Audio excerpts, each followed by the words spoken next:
Kawikaan 3:17. Ang karunungan ay magpapabuti ng iyong kalagayan.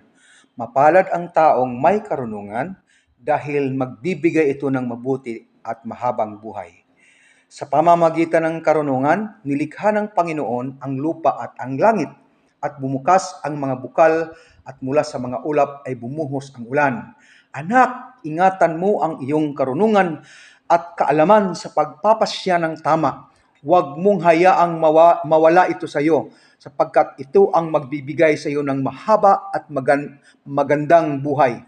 Mabubuhay kang ligtas sa anumang kapahamakan, makakatulog ka ng mahimbing at walang kinatatakutan. Hindi ka dapat matakot kung biglang dumating ang mga pangyayaring nakakatakot o kung lilipulin na ang mga taong masasama. Proverbs